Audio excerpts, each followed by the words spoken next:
Qué bienvenida, Margarita, gracias por estar aquí. Muchas gracias, Julia. Oye, este tema de la diversidad cultural, por Dios, si un país y si una ciudad es muy diversa, es esta.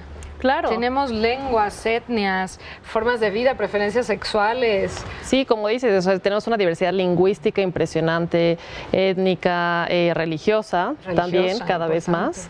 Y bueno, sí, de un montón de identidades, ¿no? Y justo el tema de hoy es muy importante porque la perspectiva de diversidad cultural, en la medida en que podamos aprenderla, ¿no?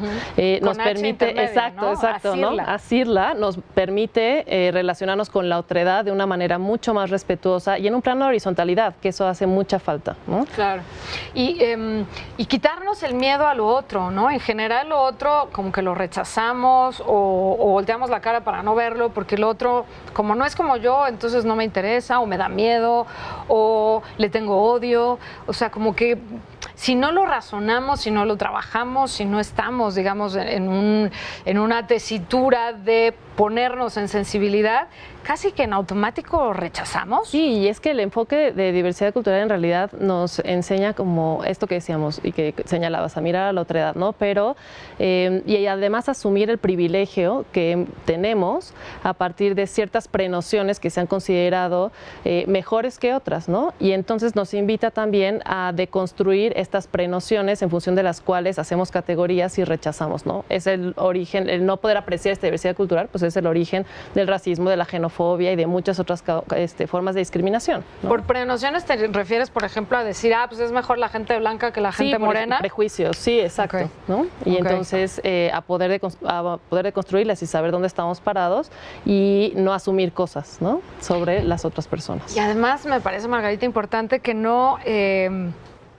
que cuestionemos nuestras certezas. Es decir, lo que yo doy por hecho y lo que para mí es incuestionable, no necesariamente es así. O sea, vale la pena echarle un ojo y acercarle una lupa y decir, a ver, ¿yo por qué creo esto? Claro, y muchas veces cuando hacemos este ejercicio al que invitas, nos damos cuenta que además esas prenociones están basadas en algo demasiado débil, ¿no? Claro. Y que no tiene nada que ver conmigo y que no tengo por qué comprarlas, ¿no? Pero pues así crecí aprendiendo ahí en el ambiente o en la casa. ¿Sí? Eso, que la piel es mejor de tal color o no, la preferencia sexual o la preferencia religiosa. Sí. Pero luego cuando te acercas dices, ¿por qué lo estoy creyendo? O sea, claro, y ese es el ejercicio que tenemos que romper, porque se juega con esta normalización, ¿no? Que existe de, bueno, no, yo no me considero racista, pero si uno empieza a pensar, bueno, pero ¿en qué espacios estás en donde haya una pluralidad, ¿no? Claro. Lingüística, de apariencia, incluso de que no todos tengan cierto estilo, ¿no? De arreglarse, cierta apariencia física, ¿no? Entonces, ahí es cuando hay que empezar a cuestionarse si de verdad... Yo he oído, y seguramente tú mucho más, no, yo no soy racista, no, yo no tengo nada contra los gays, pero que no se me acerquen, que mi hijo no sea gay, que no haya un negro en mi oficina, digo negro porque es lo que es más distinto, digamos, en México, pero en fin, de cualquier otra etnia. Y entonces, claro que lo eres. Sí, y que sea, bueno, pero lo que quieran, pero dentro de su casa, que no haya manifestaciones. Y ahí está el privilegio del heterosexual, el privilegio de la persona blanca, sin discapacidad, con patrimonio, ¿no? Y sí, todas esas cuestiones operan para tener conductas discriminatorias. Por supuesto, pues qué bien que vamos a platicar hoy de esto y nos vamos a cuestionar nuestras certezas. Muy bien. Vamos a ver un pequeño video porque... El México de muchos rostros somos nosotros, diversidad de modos de vivir, de pensar, pero al mismo tiempo somos una sola cultura. Lo distinto se vuelve igual y lo distinto nos enriquece. Vamos a ver este video.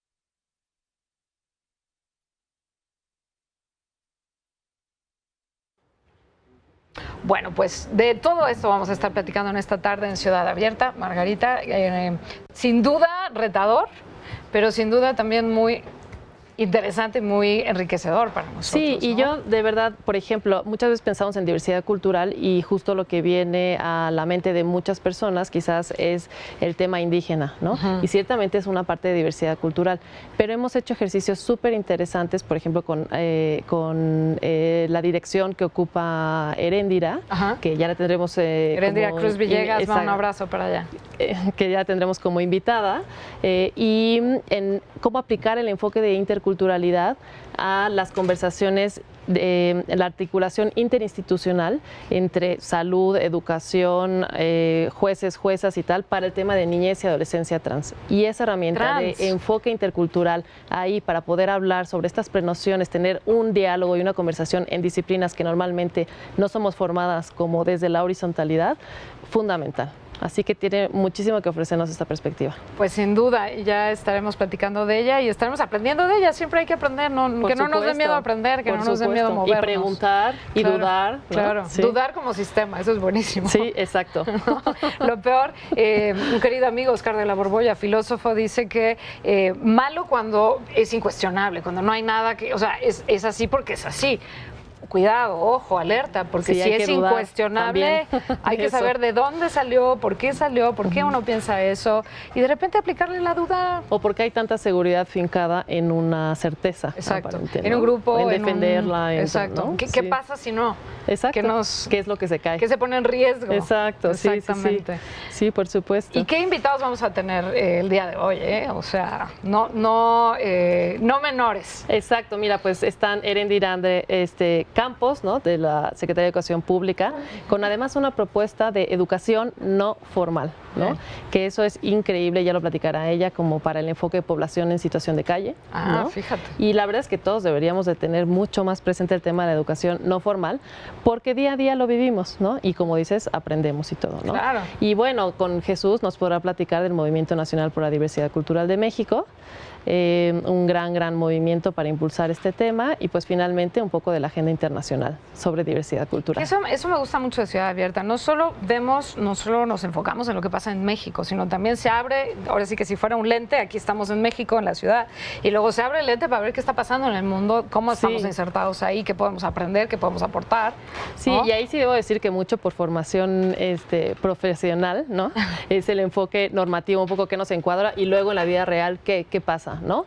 Pero sí, luego invitadas como las de hoy abren un poquito más esta perspectiva, así que bueno, ahí Rosa María nos estará platicando sobre este enfoque desde UNICEF.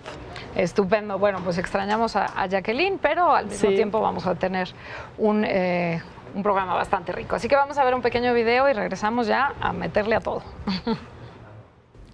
México es un país con una gran riqueza, porque nos comunicamos en 70 lenguas nacionales que incluyen el español y la lengua de señas mexicanas. Porque tenemos una gran diversidad de sabores que hacen que nuestra cocina haya sido reconocida como patrimonio de la humanidad. Porque tenemos diversas formas de curarnos, ya sea con plantas medicinales, limpias o antibióticos. Porque aprendemos de nuestras familias, pero también de los libros. Porque tenemos diversas creencias y religiones. Porque celebramos a la muerte, pero también a la vida. Porque nuestra cultura se alimenta de lo que nos aportan las personas que migran a nuestro país. Cuando reconocemos y respetamos esta diversidad, podemos dialogar y construir un país más fuerte y próspero. Somos más fuertes juntas y juntos que separados. Pues ese mensaje de somos más fuertes juntos que separados, pues sí, ¿eh? Sí. Somos más fuertes si nos asumimos todos como parte de un mismo México. Y juntos no es homogéneo, ¿no? Exacto. Juntos es heterogéneo. Juntos no es, paso la regla para que todos seamos iguales, todos iguales a mí, y entonces si los apruebo, pues no. Digo, en otro contexto, y no voy a entrar en Honduras, pero criticamos mucho lo que pasa en Estados Unidos con el presidente y con su discurso supremacista y tal, pero ¿cuántas veces yo misma no caigo en ese discurso también en México? Y pues hay que abrir los ojos y estar alertas, ¿no? Sí, veamos también a la frontera sur, ¿no? Exactamente. Y el tratamiento que damos a migrantes y cuáles están siendo los problemas por la movilidad humana. Y sí, totalmente, ¿no? Tenemos que asumirnos como un país en el que la raza es un tema y tiene un impacto, ¿no? Sí, hay personas que dicen, y creo que tengo que coincidir, aunque no me guste, que no somos tanto racistas como clasistas.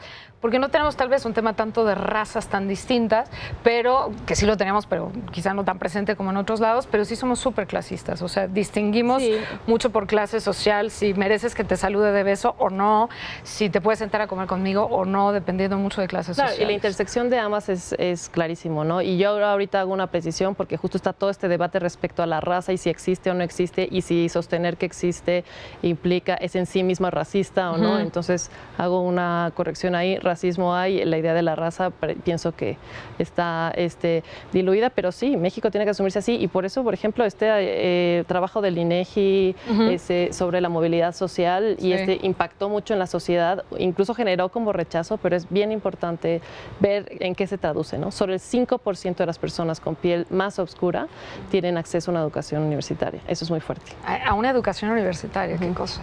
Y está también esta otra pues falsedad, doble cara, de sí, los aztecas, los mayas, no, eso sí, yo desciendo de ellos y yo soy, pero el indito, no, ese sí no quiero hablar con él, no es igual a mí. El indígena de hoy, los que sí entronizamos son a los que ya no podemos, con los que ya no podemos dialogar, digamos. Claro. Eso también es una doble cara que tenemos muy presente en México, ¿no? Y hay que generar condiciones para esa horizontalidad, ¿no? O sea, por supuesto está reducir las brechas de desigualdad en el acceso a derechos, ¿no?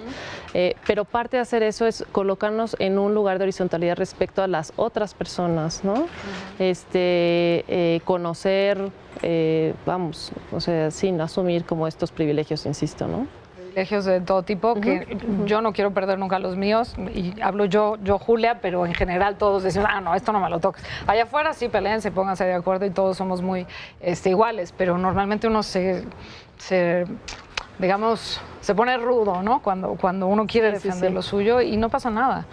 Sí, incluso yo, en esta experiencia que te contaba del taller, pues fue muy evidente cómo las formaciones profesionales reproducen mucho esta cuestión de tener que defender quién tiene la razón. Y eso no permite el diálogo y no permite reconocer a la otra persona, ¿no? Y en la formación jurídica, en la formación médica, eso es muy presente. De acuerdo. Bueno, pues qué bueno que existe, yo no sé usted, pero a mí me da mucho gusto que exista Ciudad Abierta, que exista la COPRED, por supuesto, pero que exista este espacio donde los que no somos expertos ni expertas en estos temas podemos aprender en un lenguaje mucho más coloquial, no académico, mucho más coloquial, cómo aterrizar estos temas en nuestra vida cotidiana. Claro. Así que bueno, con esto damos inicio oficial y damos el banderazo a Ciudad Abierta. Ahorita regresamos.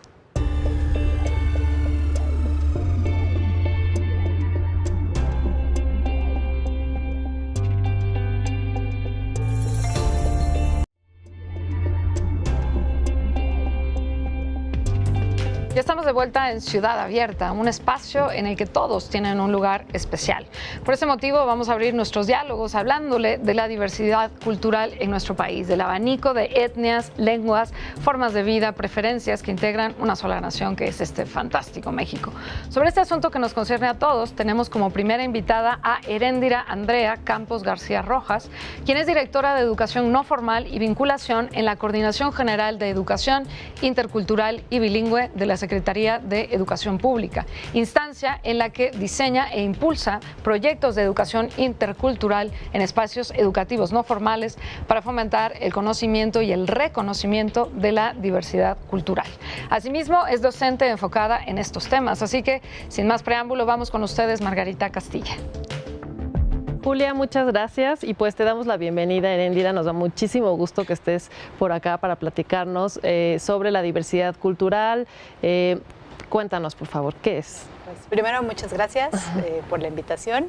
Estoy muy contenta de estar aquí con ustedes. Y bueno, pues hablar de la diversidad cultural es referirnos directamente a las distintas formas en que los grupos, las personas, los individuos van conformando sus formas de estar en el mundo, sus formas de hablar, organizarse, representarse, pensarse a sí mismos. No podemos pensar en la diversidad cultural sin pensar en la identidad. Claro. Y la identidad es una categoría que nos pone en relación. No es lo mismo la diversidad que la diferencia. En la diferencia nos definimos solamente de acuerdo a un punto de referencia, y ese punto de referencia puede ser el que nos da un grupo dominante, una persona, un espacio específico. En la diversidad, lo que estamos tratando de mirar es cómo distintos grupos, distintas sociedades, distintas personas van conformando sus propias identidades y se van relacionando unas con otras, reconociéndose diversos, ¿no? Diversas. Entonces, prácticamente se refiere a eso, ¿no? A las distintas formas que tenemos los grupos humanos de estar en el mundo, de nombrarlo y de comportarnos en él. Y ahora que lo planteas como una forma justo de relacionarnos, me gustaría poner un poquito sobre la mesa esta cuestión de la tolerancia, ¿no? O sea, brevemente, igual, ¿cómo se mira desde un enfoque intercultural el concepto de la tolerancia o la praxis de la tolerancia? ¿Cómo le hemos dado este sentido en la forma de relacionarnos en la sociedad, ¿no? Porque a veces tiene este enfoque como un poco restrictivo, ¿no? Claro. Bueno, la tolerancia es un primer paso, un primer momento para las relaciones entre grupos y personas que se reconocen diferentes y diversos y diversas. Es un primer paso, ¿no? Es un primer momento de convivencia en el que yo coexisto y tolero, ¿no?, que tú existas y que podamos estar en un mismo espacio, en un mismo lugar, en un mismo contexto. La interculturalidad lo que propone es poder, a través de un ejercicio de interacción, de reconocimiento, de conciencia, pasar a un siguiente paso, ¿no? Llegar a un siguiente nivel que sea más orientado, más cimentado por el respeto, ¿no? No solo tolerar la coexistencia de un otra, sino poder respetarnos, aceptarnos e interactuar entre nosotros. No es que la tolerancia no sea necesaria, es un primer nivel, es un primer paso. E incluso cuando son situaciones extremas, situaciones de guerra, de vulnerabilidad, de supervivencia, la tolerancia es lo primero que necesitamos. Claro, ¿no? Pero esto es muy importante porque estamos muy familiarizados con este concepto de que hay que tolerar al otro, pero la propuesta de interculturalidad va muchísimo más allá. Entonces, ¿cómo la reconocemos? ¿Cómo la ponemos en práctica? ¿No? ¿A través de qué procesos? ¿Cómo nos relacionamos desde esta perspectiva? Sí, bueno, la diversidad ha sido algo que ha estado reconocido en la humanidad siempre, ¿no?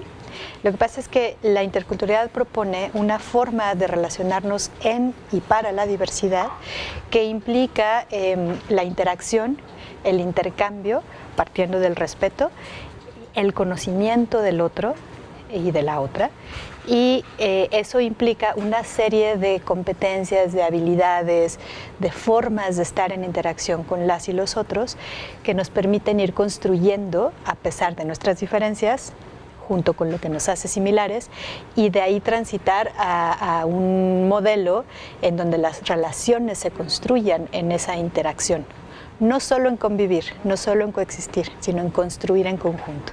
Cuando coexistimos únicamente o cuando compartimos únicamente un mismo espacio, estamos tolerando probablemente al otro. Pero ahí puede haber relaciones asimétricas, en donde un grupo domine sobre otro, juzgue a otro, decida, le tome la voz al otro, ¿no? Y en el modelo intercultural, la diversidad, la forma en que miramos, reconocemos y valoramos a la diversidad, es un modelo en el que estamos pensando en que los propios grupos tienen su voz, tienen una relación horizontal y pueden establecer relaciones de reconocimiento y conocimiento entre sí para construir en conjunto. Quizás construir nuevas identidades también, ¿no? Por supuesto. Y ahorita hablas de esta, la puesta en práctica de este enfoque, de esta forma de relacionarnos, implica competencias y implica habilidades. ¿Cómo es que podemos adquirirlas? ¿En qué etapas es mejor? ¿Cuál es la apuesta, por ejemplo, de la Secretaría de Educación Pública a través de la Coordinación General de Educación Intercultural y Bilingüe y de la dirección que tú encabezas para desarrollar o favorecer esta generación de competencias y de habilidades, ¿no? Bueno, esto se hace al menos en el ámbito de competencia de la coordinación, ¿no?, de la Secretaría de Educación Pública, de la Coordinación de Educación Intercultural y Bilingüe, pues partimos del supuesto que la educación obviamente es un arma poderosísima y que la educación debe ser pertinente para todas y para todos, ¿no? que al promover estas relaciones interculturales en el ámbito escolar, en todos los niveles, en todas las modalidades, estaremos propiciando, ¿no?, que haya esta transformación. Tiene que haber un proceso de aprendizaje, tanto en los profesores y profesoras, en los estudiantes, ¿no?, en todos los que conforman la comunidad educativa.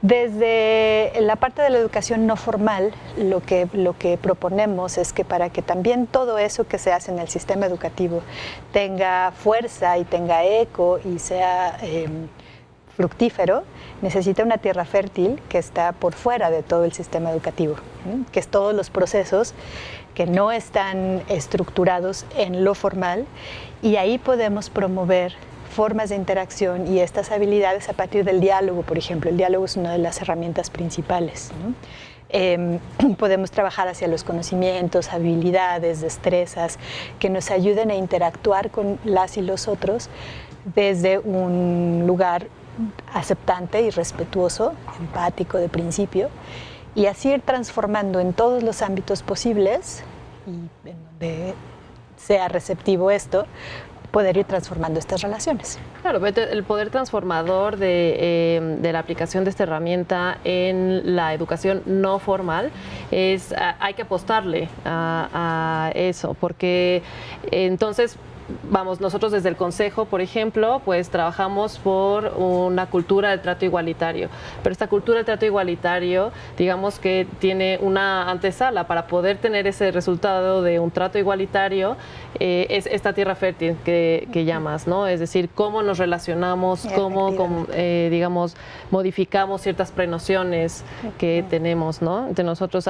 Quizás puedas platicarnos algunos ejemplos de esta educación no formal que han emprendido como para tener esta tierra fértil. Claro, bueno, pues es un proyecto muy amplio y bueno, hemos trabajado, tenemos como dos grandes áreas de trabajo. Uno tiene que ver con la sensibilización, que lo hacemos a través de ciertas metodologías y estrategias que hemos ido desarrollando para hacer y aplicar talleres y ejercicios lúdico-vivenciales para ir generando aprendizaje desde la vivencia, por un lado. Por el otro lado, también tenemos un área muy enfocada a la importancia de la comunicación y la difusión, y a la importancia de trabajar para que podamos construir mensajes desde la mirada intercultural, que sean respetuosas, que sean incluyentes, que consideren otros marcos de referencia, otras formas de ver y estar en el mundo.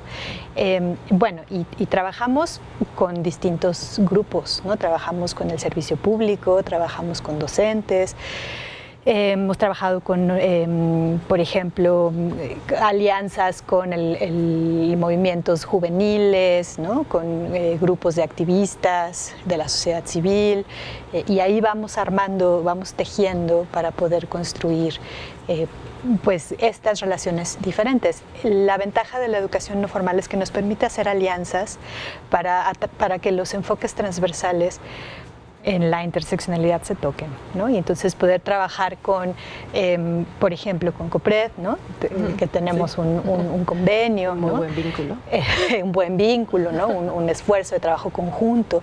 La educación formal es flexible y nos permite ir adaptando nuestras metodologías para hacer aliados, porque juntas y juntos podemos más. Claro, ¿no? Pues es una apuesta increíble que nosotros, por supuesto, como COPRED, también le apostamos muchísimo, y te agradezco mucho, Erendira, que hayas estado por acá para exponernos estas ideas.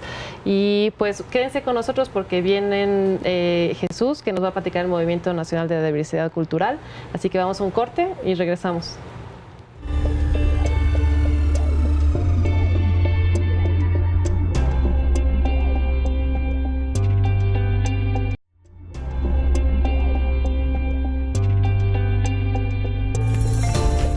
Estamos de regreso aquí en Ciudad Abierta, un espacio en el que todos tienen voz. Y justamente la preocupación por las diversas instancias de escuchar a todos y de difundir las múltiples culturas de nuestro país nos llevó a crear el Movimiento Nacional por la Diversidad Cultural de México, del que nos va a platicar Jesús Cruz Villegas, enlace de este movimiento. Él es activista de derechos humanos, es promotor cultural y también es artista plástico. Asimismo, participó en el informe especial a defender derechos humanos en la Ciudad de México. México. Margarita Castilla ya se encuentra con él del otro lado del estudio. Gracias, Julia. Jesús, bienvenido a este espacio. Nos da mucho gusto tenerte por acá. Y cuéntanos, por favor, ¿qué es el Movimiento Nacional por la Diversidad Cultural de México? ¿Cómo comienza? Platícanos. Claro, muchas gracias por la invitación. Muchas gracias a COPRED, que es parte del Movimiento Nacional por la Diversidad Cultural en México y junto a otras instancias de carácter público, tanto de defensa y promoción de los derechos humanos, contra la discriminación, instituciones públicas de educación superior, así como diferentes direcciones y coordinaciones de secretarías de Estado, por ejemplo, o el INALI, y el CDI, por ejemplo, que depende de Secretaría de Cultura, en una gran diversidad, en su nombre lo plantea, es un grupo de organizaciones que justo surgieron en el año 2001, esta unión de organizaciones e instituciones, derivado de la Declaración de la Diversidad Cultural de la UNESCO, y que ya en los últimos 17 años pues ha tenido una serie de temas y un desarrollo bastante interesante. Es un esfuerzo de cooperación para promover la diversidad cultural, ¿no? Y creo que desde un ámbito antropológico, desde un ámbito de investigación, pues han habido muchos aportes en el marco de la diversidad cultural, pero también tiene que ver con una cuestión normativa y de derechos. Es decir, por ejemplo, la Constitución de la Ciudad de México comienza planteando, la Ciudad de México es eminentemente diversa, es plurilingüe, multicultural y justamente diversos instrumentos internacionales, nacionales y locales plantean la riqueza y la importancia de la diversidad cultural. Y justamente la diversidad cultural, como ya lo mencionó la doctora Heréndira en el segmento anterior, pues tiene que ver también no solo con el reconocimiento, sino también con la defensa de derechos humanos y la no discriminación. En el momento en que no respetamos y no entendemos que hay diferentes miradas del mundo, que hay diferentes formas de entender la vida cotidiana, no solo se refiere a las manifestaciones culturales o al folclore, ¿no? Claro. Sino tiene que ver, por ejemplo, con la lengua. O sea, el Movimiento Nacional por la Diversidad Cultural surge impulsando campañas de difusión en medios públicos, fundamentalmente, para valorar las lenguas indígenas, ¿no? Y creo que en gran medida el INALI, por ejemplo, ¿no? Y que el INI, que dejó esta mirada indigenista, ¿no? Que era una mirada única, que el Estado planteaba una mirada única del mestizo que habla español y que las diferentes culturas tenían que ceñirse a eso, pues el INI cambia a la Comisión del Desarrollo de los Pueblos Indígenas y surge también a raíz del 2001 en todo este desarrollo, pues el Instituto Nacional de las Lenguas Indígenas. Y creo que cada es cosa no menor el tema de las lenguas. ¿Por qué? Porque los pueblos indígenas siguen siendo discriminados. Justo COPRED, CONAPRED y otras instancias de defensa de derechos, pues cotidianamente tienen documentados problemáticas con los pueblos indígenas. Los pueblos indígenas, las personas indígenas son de las más discriminadas e incluso, por ejemplo, la Comisión de Derechos Humanos del Distrito Federal, que actualmente funge como secretaria técnica del Movimiento Nacional por la Diversidad Cultural, pues en días anteriores presentó una recomendación al sistema de justicia, a diferentes instancias del sistema de justicia de la Ciudad de México en el tema de la lengua, es decir, que diferentes instancias pues no contaron, respetaron el derecho de personas de identidad indígena a su lengua y a poder contar con una persona traductora. Y justo ahora mismo en el Zócalo de la Ciudad de México, pues hay una feria muy importante, una política pública muy importante en defensa de la diversidad cultural, que es la fiesta de los pueblos indígenas y los pueblos originarios, y que el próximo año, el 2019, será el Año Internacional de las Lenguas Indígenas. Entonces, creo que hay una preocupación y creo que el tema de la diversidad cultural, pues sí es el Estado, le debe reconocer y debe defender y promover el tema de la diversidad cultural, pero sobre todo la ciudadanía, ¿no? O sea, creo que gran parte de la labor que ha hecho el Movimiento Nacional por la Diversidad Cultural en México, pues ha sido fomentar campañas de difusión de la diversidad cultural. Se han realizado concursos fotográficos, por ejemplo, se han hecho diferentes contenidos y materiales muy importantes y que se ha ido avanzando. Es decir, por ejemplo, las instancias como ustedes, COPRED y CONAPRED, pues han impulsado mucho, por ejemplo, todo el tema de las personas afrodescendientes. Y creo que en gran parte también el movimiento pues ha participado activamente.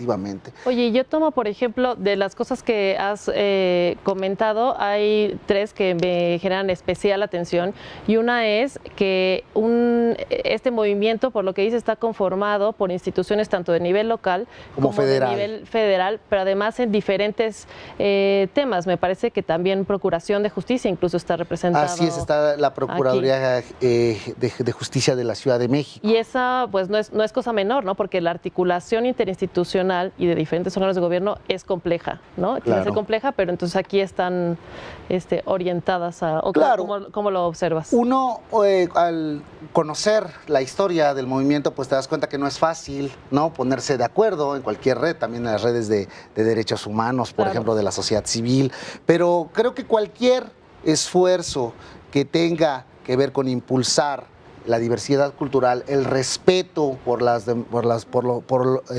otras personas y fundamentalmente por la no discriminación y por el tema de derechos humanos y derechos culturales, pues es importantísimo. No, y si están involucrados actores de diferentes niveles, mayor incidencia se puede tener para cambios estructurales, ¿no? Claro, por supuesto. Pareciera que es como... una amalgama, ¿no? Como pareciera que es como hay algo muy revuelto, pero creo que tiene mucho sentido que el INE, por ejemplo, sea parte del movimiento, que el INAL y la CDI, por ejemplo, universidades como la Universidad Pedagógica Nacional, centros de investigación como el CIESAS de Antropología Social por ejemplo, incluso el INEA, ¿no? Y una dirección de la Secretaría de Salud Federal con el tema pues, de la medicina tradicional, ¿no? Entonces, el tema de la diversidad cultural está afincado en el respeto de los derechos humanos y está sobre todo por el tema de la dignidad humana. O sea, no se puede entender sin entender el tema de la diversidad. Y tiene que ver, como comentas, con una dimensión muy importante de los derechos humanos, que es la aceptabilidad, ¿no? Y que tienen que ser sensibles a las adaptaciones culturales que tengan que hacerse para que sean aceptables a las personas, igual que sensibles al género, ¿no? Y es una dimensión de obligación para las instituciones, ¿no? Por supuesto, creo que sí, las instituciones públicas, como es las que conforman este movimiento, bastante interesante y fascinante, ¿no? Poder cómo ponerse de acuerdo para hacer algo a favor pues de esta problemática que cada vez está más presente también en los medios y en la ciudadanía, que es pues entender el tema de la diversidad no solo como un tema de los pueblos indígenas, por ejemplo, o no solo con un tema de las manifestaciones culturales, sino incluso a cuestión etaria, por ejemplo, ¿no? Sí hay toda una mirada muy diferente de las personas mayores y necesidades muy particulares de las personas mayores en cuestión tecnológica, por ejemplo, en cuestión de la vigencia y exigibilidad de sus derechos, pero también, por ejemplo, las personas con discapacidad. Es decir, creo que si la lengua es nuestra manera, la lengua que hablamos, con la que nacemos, con la que aprendemos del mundo, pues es fundamental también entender la problemática de las personas con diferentes discapacidades. Y en ese sentido hay que reconocer muy acertado ahora en el video que tuvimos la oportunidad de ver, como estos avances que ha dado y ha motivado el movimiento en cuanto no solamente reconocimiento de lenguas indígenas, que son lenguas nacionales, sino, por ejemplo, lengua de señas mexicana, que es una lengua nacional, y hace este cruce que dices entre la diversidad funcional y también una diversidad cultural, un reconocimiento de minoría lingüística que es por lo que pugna y ya lo hemos tratado aquí en otros programas, ¿no? Por lo que pugnan los grupos organizados y el asunto del ajuste razonable, ¿no? Entonces, claro. Sí, así es. Justo hace unos días yo fui, por ejemplo, a una cata de cerveza y mezcal para personas sordas, ¿no? Y entonces a veces nosotras solamente relacionamos el tema de que hay una persona intérprete pues en eventos formales oficiales oficiales institucionales o en algunos canales de televisión o ahí en algunos discursos de los rituales de la política tradicional, pero creo que el tema de la lengua tiene que trascender a la cuestión de la vida cotidiana y del goce y del disfrute también, y tiene que ver con los derechos culturales. Y de conocer que hay teatro sordo, maravilloso. Claro, sí, y fotografía, y por ejemplo exposiciones fotográficas de personas invidentes. Por supuesto. Oye, pero cuéntanos qué viene para el movimiento. Pues, ¿cómo podemos consultar su información? Claro, pues pueden seguirnos en Twitter, pueden buscar MNDCM, que es el Movimiento Nacional por la Diversidad Cultural, que es este logotipo del un reilete, como una cuestión ahí muy bonita, y también en el sitio diversidadcultural.org, ¿no? Y sobre todo, pues también que hay en este sitio, pues vamos a publicar y compartir, y también en el Twitter, pues las actividades que hacen todas estas 20 instituciones, para que las conozcan, para que al final son esfuerzos que se están haciendo en paralelo, ¿no? Y que son muy importantes. O sea, yo creo que el tema de la UPN, el tema del INAL y el tema de INEA, trabajan con el tema de la diversidad cultural. Claro. Ustedes con COPRED, bueno, todo el tiempo el tema de los grupos prioritarios es fundamental, el tema de la diversidad. Sí, ¿no? Es que a todas estas instituciones que estamos ahí nos cruza el tema y tenemos que aplicar esa perspectiva en todo el trabajo que hacemos. Sí, así es, y bueno, pues también ponernos de acuerdo, pues justo para poder conjuntar esfuerzos, ¿no? Y sobre todo también tenemos pensado hacer diferentes actividades con el tema de la discapacidad y la diversidad cultural, ¿no? Sí, no, y esta cuestión de interseccionalidad es fundamental. A todos nos cruzan diferentes identidades, así que, bueno, increíble además ahora que la Comisión de Derechos Humanos del Distrito Federal haya tomado esta conducción del movimiento, así que seguramente vendrán cosas muy, muy buenas, estaremos siguiéndolas. Nosotros somos parte del movimiento, sí. Así que pues estemos pendientes de las redes sociales, de la página, y pues muchísimas gracias por haber estado aquí y compartirnos esta información. No sé si hay algún mensaje final que quieras aportar. No, pero que nos seguiremos viendo y que pues por supuesto tiene que ver mucho que conozcamos que México es un país diverso, que es uno de los más diversos culturalmente, más ricos del mundo, pero fundamentalmente que no puede haber dignidad humana sin el tema de la diversidad cultural. Perfecto, pues muchísimas gracias, Jesús. Quédense con nosotros porque después del corte vamos a tratar el tema desde la mirada internacional con Rosa María. Bueno, vamos a un corte.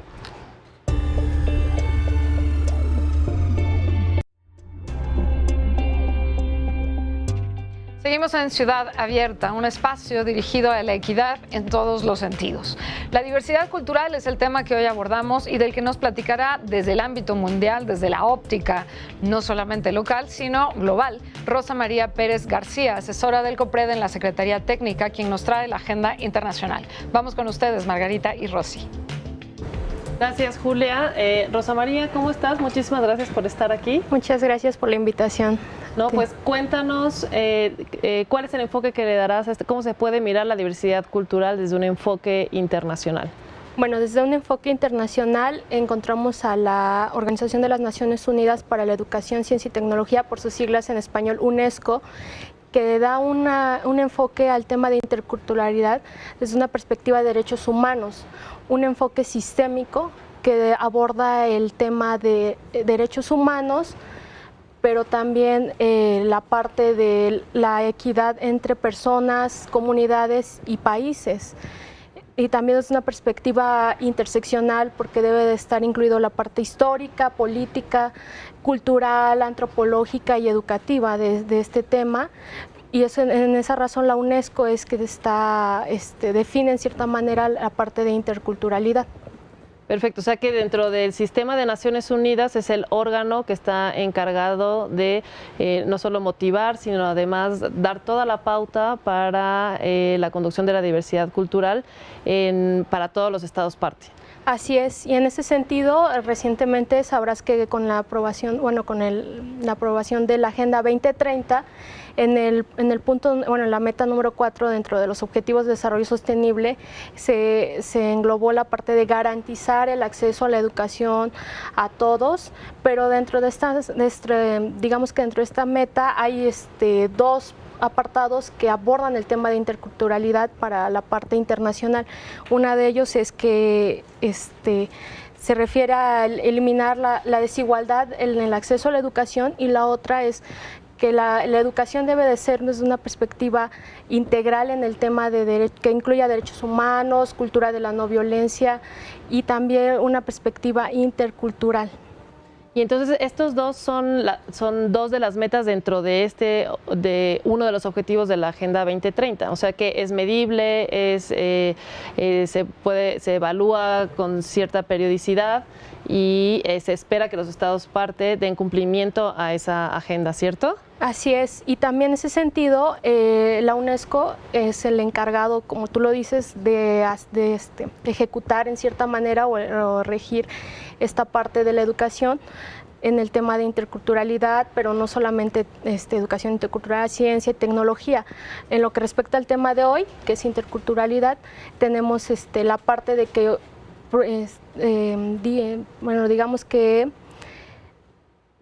puso a disposición de todos un documento que se llama Marco de Educación 2030, que es la hoja de ruta que los Estados miembros deben de llevar a cabo para llegar a esas metas que se proponen los Objetivos de Desarrollo Sostenible, y en donde podemos consultar los Estados miembros cómo sería la parte de la ruta de navegación para poder llegar a ese rubro de... Es decir, que es un eje de política pública a nivel internacional muy importante para que los estados cumplan justo estas dos metas que comentabas dentro del objetivo número 4. Sí, así es es una hoja de ruta, una hoja de navegación para los estados parte, pero no solamente está ese documento, también hay otro documento que se llama Metas a Medio Plazo, que es un documento ya más concreto con las estrategias que se deben de seguir en el tema de interculturalidad. El objetivo o la estrategia número 6 habla del tema de la interculturalidad específicamente, y ahí se menciona que en este tema de interculturalidad los estados parte deben de promover una cultura de diálogo intercultural, valga la redundancia, que lleve a la cohesión social y a la justicia. Es decir, buscan que la educación sea la guía o la estrategia para que se incluya la interculturalidad y que los estados o países miembros logren ciertos estándares de reconocimiento de derechos, no solamente a las personas indígenas, sino también, recordemos que interculturalidad no solamente son personas indígenas, sino también personas migrantes, y reconocer estos derechos. Claro, toda la movilidad humana, diversidad cultural, pero además es una herramienta que nos permite también desde la educación para la paz y todas estas propuestas de no violencia, principios democráticos y tal, incorporar todo tipo de diferencias, todo tipo, más que diferencias, como comentamos hace rato con Erendira, de diversidad, y no solamente tolerarla, sino construir a partir de ella desde una base de respeto. Así es, incluso dentro de esta estrategia número 6 se menciona que la parte de educación promueve la cohesión social y la justicia, es decir, que es el instrumento para poder alcanzar este estatus que tú mencionas. También desde mi perspectiva yo considero que este tema de interculturalidad y la educación están vinculados. ¿Por qué? Porque en esta época en la que vivimos las sociedades, donde se ha anclado un poco más o se ha desatado un poco más el racismo, la intolerancia y todo esto, viene a reforzar esta parte estructural de la tolerancia y no discriminación. Perfecto. Pues muchísimas gracias por habernos compartido el enfoque desde la mirada del sistema de Naciones Unidas.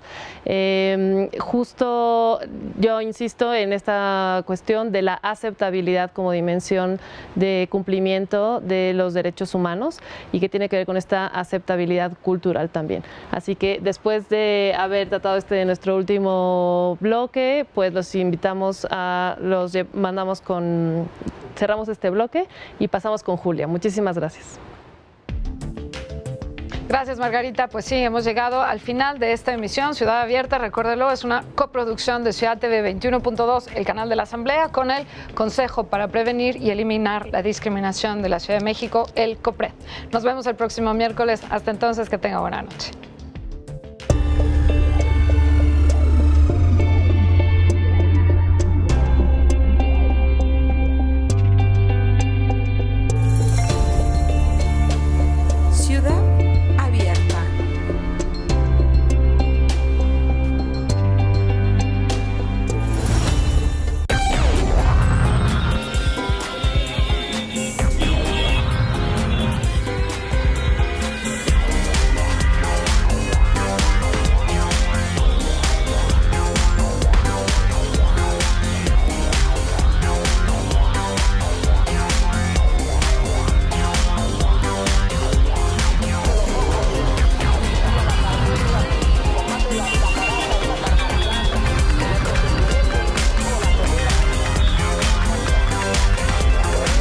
Ciudad TV 21.2, el canal de la Asamblea, presentó El Ombligo de la Luna, con la periodista Yasmín Alessandrini y la escritora Julia Santibáñez.